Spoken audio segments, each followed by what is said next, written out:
Hoy no quiero empezar este video con motivación, quiero empezar con verdad. Hay algo que está pasando en esta generación y casi nadie lo está diciendo. Vivimos en la era más conectada de la historia, pero también en la era más perdida. Personas con acceso a información ilimitada, pero sin dirección. Gente que trabaja todos los días, que cumple horarios, que paga cuentas, que se distrae los fines de semana, pero que en el fondo siente que simplemente está sobreviviendo. Respiran, pero no viven. Y cuando una persona empieza a sobrevivir en lugar de vivir, aparece algo silencioso y peligroso. La duda sobre su propio valor. Empiezan a pensar, quizás no soy especial, quizás no tengo nada único. Quizás vine a este mundo a simplemente existir. Y esa mentira es la raíz de muchas vidas mediocres. Porque cuando crees que no vales, aceptas cualquier vida, aceptas cualquier trabajo, aceptas cualquier relación, aceptas cualquier versión de ti mismo. La crisis más grande de nuestra generación no es económica, no es política, no es tecnológica. Es una crisis de identidad. Personas que no saben quiénes son, personas que no saben por qué existen, personas que se comparan constantemente y sienten que siempre les falta algo. Pero hoy necesito que escuches algo con atención. No eres un accidente, no eres producto del azar, no eres el resultado de una coincidencia biológica, no eres un error genético que simplemente apareció. Si estás respirando ahora mismo, hay un diseño detrás de tu existencia. Detente un segundo y piensa en esto. De los millones de posibilidades, de las generaciones anteriores, de las circunstancias exactas necesarias para que tú existieras en este momento. ¿Y tú crees que todo eso es casualidad? Tu vida no comenzó cuando naciste. Tu historia no empezó en el hospital. Antes de que vieras la luz, antes de que tu madre supiera que estabas ahí, antes de que nadie pronunciara tu nombre, ya había un propósito conectado a tu existencia. Y el problema es que vivimos como si no lo hubiera. Nos levantamos, trabajamos, consumimos contenido, buscamos aprobación, pero nunca nos preguntamos, ¿y si estoy viviendo el plan equivocado? Porque si hay un diseño, entonces hay intención. Y si hay intención, entonces tu vida tiene peso. Hoy este video no es para motivarte, es para recordarte algo que olvidaste. No naciste para sobrevivir, naciste porque alguien decidió que tu existencia era necesaria. Y si estás respirando, es porque todavía hay algo que cumplir. Escúchame con atención, nada en ti es casual, nada. Ni el país donde naciste, ni la familia que te tocó, ni tu genética, ni tu personalidad, ni siquiera las heridas que viviste. Vivimos en una cultura que le echa la culpa a todo. Ay, es que nací en el país equivocado. Es que mis padres no fueron perfectos. Es que no tengo el cuerpo ideal. Es que no tengo el talento de él. Pero hay algo que tienes que entender. Dios no improvisa vidas. Salmo 139:13 dice: Tú creaste mis entrañas, me formaste en el vientre de mi madre. No dice que fue casualidad, no dice que fue un error biológico, no dice que simplemente pasó. Dice que Él te formó. Eso significa intención, eso significa diseño, eso significa precisión. Tu ADN no es un accidente, tu estructura emocional no es aleatoria, tu capacidad intelectual no es suerte. Dios no tira dados, Él no prueba a ver qué sale. Cuando tú cuestionas quién eres, cuando deseas haber nacido diferente, cuando te comparas y quieres otra vida, estás cuestionando el diseño. Déjame explicártelo con algo simple. Un pez es perfecto para nadar, pero si tú sacas al pez del agua y lo pones a correr los 100 metros planos, va a parecer inútil, va a parecer lento, va a parecer torpe. Pero no es que el pez sea defectuoso, es que lo pusiste en el entorno equivocado. Ahora piensa en un corredor olímpico. Es ligero, es explosivo, tiene piernas diseñadas para velocidad, pero si lo tiras en medio del océano y le dices que nade kilómetros, también parecerá inútil. No porque esté mal diseñado, sino porque está fuera de su propósito. Muchos de ustedes se sienten insuficientes no porque lo sean, sino porque están intentando vivir el propósito equivocado. Están tratando de ser otra persona, intentan copiar el llamado de otro, imitan la vida que ven en redes, persiguen sueños que no les pertenecen y cuando no funcionan piensan que el problema son ellos. No, el problema es que Dios te diseñó para una misión específica y tú estás intentando correr cuando fuiste diseñado para nadar. Incluso tus luchas tienen sentido. Tal vez naciste en escasez para desarrollar resiliencia. Tal vez tuviste padres difíciles para formar carácter. Tal vez tus inseguridades fueron el fuego que templó tu disciplina. Nada en ti es casual. Dios no se equivoca. No crea versiones beta. No corrige errores de fábrica. No necesita actualizar el diseño. Si Él te formó, entonces ya vienes equipado para lo que debes hacer. La pregunta no es ¿por qué soy así? La pregunta es ¿para qué fui diseñado? Porque cuando entiendes eso, dejas de querer cambiar quién eres y empiezas a descubrir para qué existes. Y ahí comienza la verdadera transformación. Ahora déjame decirte algo que pocos se atreven a decir. Puedes lograr tu plan y aún así sentirte vacío. Puedes conseguir el dinero, puedes tener reconocimiento, puedes cumplir tus metas personales, puedes demostrarle al mundo que sí podías y aún así sentirte incompleto. Vivimos en una generación obsesionada con el éxito, más dinero, más seguidores, más estatus, más validación, pero nadie habla del silencio que llega después de conseguirlo. Ese momento en el que alcanzas lo que soñabas y te preguntas ¿y ahora qué? El problema no es el dinero, el problema es cuando el dinero se convierte en tu propósito. El dinero es una herramienta, pero nunca fue diseñado para ser tu identidad. Hay personas que no tienen dinero y creen que el vacío que sienten es por falta de dinero. Y hay personas que tienen millones y descubren que el vacío sigue ahí. ¿Por qué? Porque el vacío no viene de la falta de recursos, viene de la falta de alineación. Puedes estar avanzando rápido, pero en la dirección equivocada. Y avanzar rápido en la dirección equivocada solo te lleva más lejos del propósito. propósito. Te lo digo claro, el ego siempre tiene un plan, pero el ego no tiene paz. El ego quiere demostrar, quiere competir, quiere impresionar, quiere controlar, pero el propósito no nace del ego, nace de la obediencia. Te hablo desde algo real. Hay personas que persiguen placer, dinero, reconocimiento y lo consiguen. Viven la fiesta, viven la adrenalina, viven el exceso, pero llega un punto donde todo eso pierde sabor, donde la dopamina ya no llena, donde el aplauso ya no emociona, donde los logros ya no satisfacen. Y ahí es cuando muchos entran en crisis, porque se dan cuenta de que construyeron una vida impresionante por fuera, pero vacía por dentro. Ese es el resultado de seguir únicamente tu propio plan, porque tu plan normalmente está basado en lo que ves, en lo que otros hacen, en lo que el mundo aplaude. Pero el propósito de Dios para ti no necesariamente será lo que el mundo celebra. Y aquí está la diferencia brutal. El ego te promete grandeza, pero te deja inquieto. El propósito puede exigirte renuncia, pero te da paz. Cuando caminas en tu plan, necesitas validación constante. Cuando caminas en el plan de Dios, no necesitas aplausos. Cuando sigues tu plan, siempre sientes que falta algo más. Cuando sigues su plan, incluso en procesos difíciles, hay sentido. Y eso cambia todo. Porque la plenitud no viene de tener más, viene de saber que estás donde debes estar. Puedes tener poco, pero estar alineado. Y esa alineación vale más que cualquier Ferrari, cualquier contrato, cualquier título. Porque cuando estás en propósito, incluso el sacrificio tiene significado. Y cuando no lo estás, incluso el éxito se siente vacío. La pregunta no es cuánto has logrado. La pregunta es, ¿lo que estás construyendo está alineado con el plan de Dios o solo con tu ambición? Y esa respuesta puede redefinir tu vida. Ahora quiero que escuches esto con humildad. Salmo 138:8 dice, el Señor cumplirá en mí su propósito. No dice mi propósito, no dice lo que yo soñé, no dice mi plan de vida, dice su propósito. Y ahí es donde empieza la fricción, porque nosotros crecimos escuchando, sigue tus sueños, haz lo que te haga feliz, construye tu propio camino, pero muy pocas veces escuchamos, rinde tu voluntad. Pregunta primero qué quiere Dios, sométete al diseño. El conflicto no es externo, es interno. La batalla no es contra el sistema, es contra el ego, porque el ego quiere protagonismo, quiere control, quiere decidir, quiere dirigir, pero si Dios es el creador, entonces Él es el autor, y el personaje no le dice al autor cómo debe ir la historia. Cuando tú dices, yo quiero esto, yo quiero ser esto, yo quiero lograr esto, la pregunta es, ¿eso nació en propósito o nació en comparación? Porque aquí hay otra trampa peligrosa, querer copiar la vida de otros. Ves a alguien exitoso y dices, yo quiero eso. Ves a alguien famoso y dices, yo quiero esa plataforma. Ves a alguien con dinero y dices, ese es el sueño. Pero lo que no sabes es que ese fue el propósito para esa persona, no para ti. Imagínate que intentas vivir exactamente la vida de otro. Mismos objetivos, mismo estilo, misma narrativa. Aunque lo logres, nunca te sentirás pleno porque no fue diseñado para ti. Es como usar zapatos de otra talla. Puedes caminar, pero siempre incomoda. Cuando intentas copiar el llamado de otro, terminas peleando contra el tuyo. Y esa pelea genera frustración, porque Dios no repite diseños, no hace copias, no crea clones.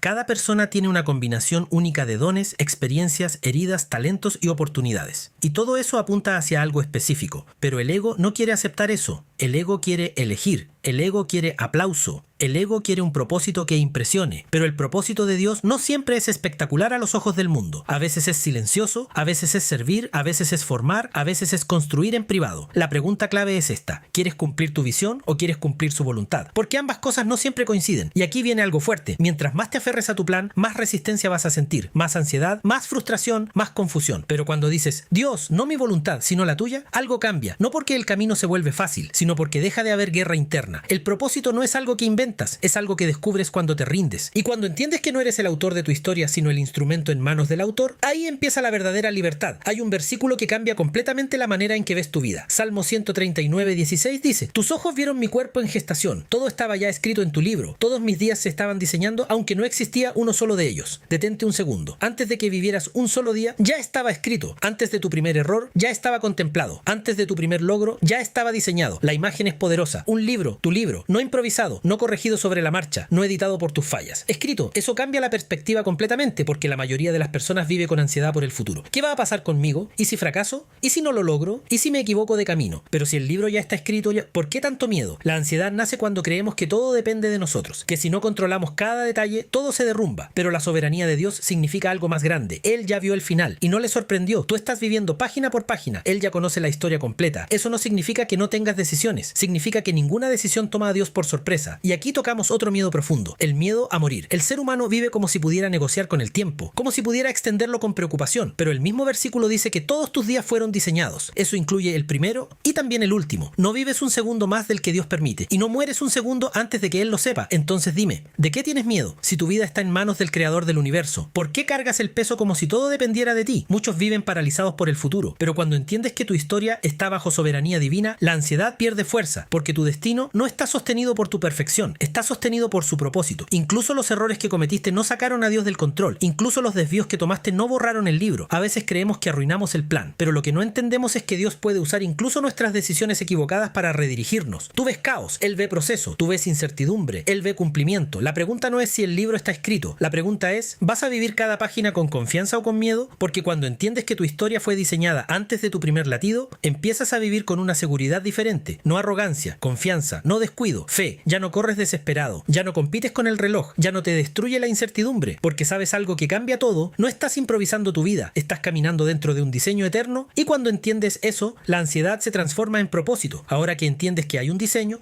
que hay un propósito, que hay un libro ya escrito, hay algo que todavía se interpone entre tú y ese plan. Y no es el mundo, no es el sistema, no es la economía, eres tú, la resistencia humana. Porque aunque decimos que creemos en Dios, nos cuesta soltar el control. Queremos que Él dirija, pero según nuestras condiciones. Decimos, guíame, pero en realidad queremos que confirme lo que ya decidimos. Queremos controlar los tiempos, controlar los resultados, controlar las personas, controlar las oportunidades. Y cuando las cosas no salen como planeamos, nos frustramos, nos enojamos, dudamos. Pero lo que en realidad está pasando es que estamos peleando contra la dirección. Hay una diferencia enorme entre confiar y querer controlar. Controlar nace del miedo, confiar nace de la fe. Y muchos viven en una rebeldía silenciosa. No es una rebeldía visible, no es que nieguen a Dios con palabras, es más sutil. Es cuando dices creer, pero actúas como si todo dependiera solo de ti. Y cuando cambia la dirección, cambia el destino. Tú puedes ir muy rápido, trabajando duro, siendo disciplinado, siendo ambicioso. Pero si vas en la dirección equivocada, la velocidad solo acelera el error. No necesitas frenar tu vida, necesitas revisar hacia dónde estás caminando. Tal vez no tienes que dejar todo, tal vez no tienes que mudarte, tal vez no tienes que abandonar tus sueños, tal vez solo tienes que alinearlos. Porque cuando la dirección es correcta, el esfuerzo deja de sentirse vacío. Ahora escucha esto con madurez. No todos están listos para este mensaje. Algunos lo escucharán y lo ignorarán. Otros lo escucharán y lo debatirán. Otros dirán, eso es extremista, eso es demasiado radical. Y está bien, porque la revelación no se fuerza. Tú no puedes obligar a alguien a despertar, no puedes forzar entendimiento. Hay personas que necesitan más procesos, más golpes, más vacío, hasta que finalmente entiendan que el problema no era la falta de éxito, era la falta de alineación. Si este mensaje no resonó contigo, no pasa nada. Pero si algo dentro de ti se movió, si algo dentro de ti dijo, esto es verdad, entonces no lo ignores, no lo postergues, no lo apagues con distracciones. Tal vez hoy no cambies toda tu vida, pero puedes cambiar una decisión, una prioridad, una conversación, un hábito, un enfoque, y esa pequeña corrección puede redefinir tu historia. No fuiste llamado a sobrevivir, no fuiste creado para simplemente pagar cuentas y morir. Fuiste diseñado con intención, fuiste pensado antes de nacer. Tu libro no está en blanco, y mientras estés respirando, todavía hay páginas por cumplir. No necesitas entender todo el plan, necesitas dar el siguiente paso en obediencia. Hoy no te estoy pidiendo que hagas algo espectacular, te estoy invitando hacia algo más profundo. Cambia la dirección, no la velocidad, porque cuando caminas en propósito, incluso el sacrificio tiene sentido, incluso el proceso tiene paz, incluso el dolor tiene propósito. Y eso cambia absolutamente todo.